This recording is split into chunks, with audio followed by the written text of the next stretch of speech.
Yo, what up home skillets? My name is Jessica Danielle. Welcome back to my channel. Today we're going to talk about some horrific Christmas murders. I don't think I've done this before. I know I did Halloween, that was really fun. Ooh, fun? Is that the right word to use?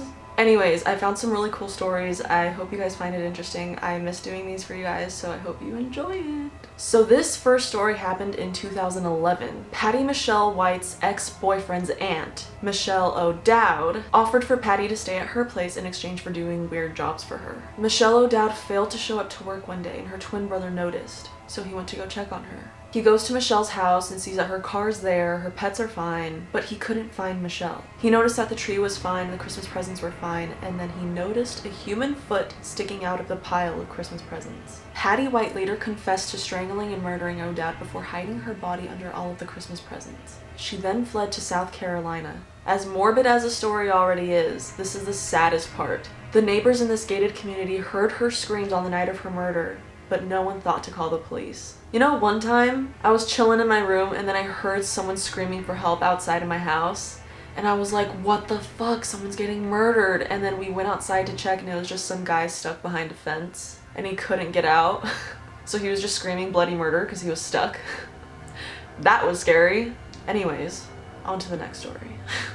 So this is the Covina massacre that took place in 2008. 1 week after his divorce was finalized, Bruce Pardo showed up to his ex-wife's family home on Christmas Eve in 2008 and began shooting at 25 people inside, including the 8-year-old who survived that opened the front door for him.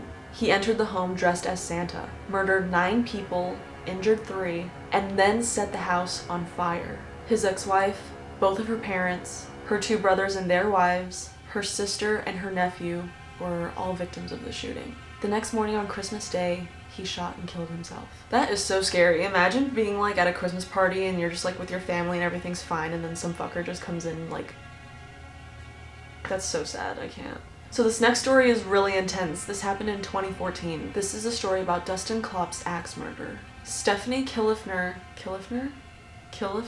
spent Christmas Eve of 2014 concealed in a bag inside of a shed.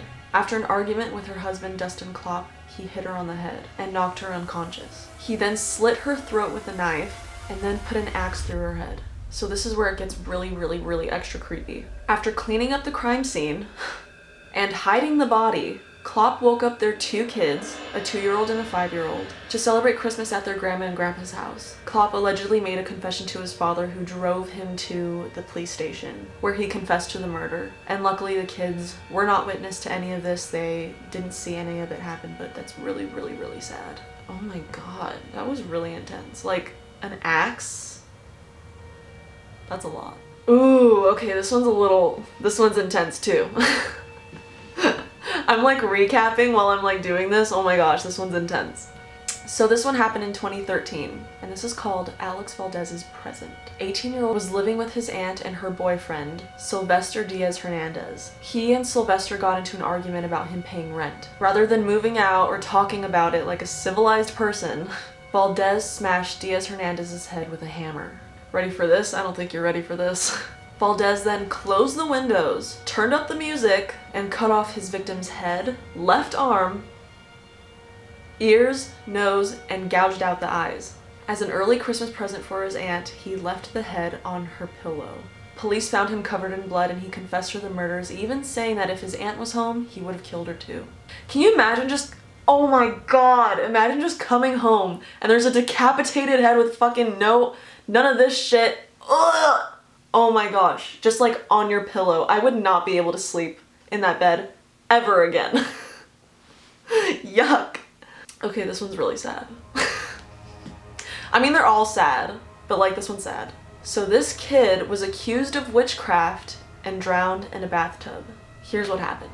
Christy Bamu was just 15 when he was found drowned in a bath on Christmas Day.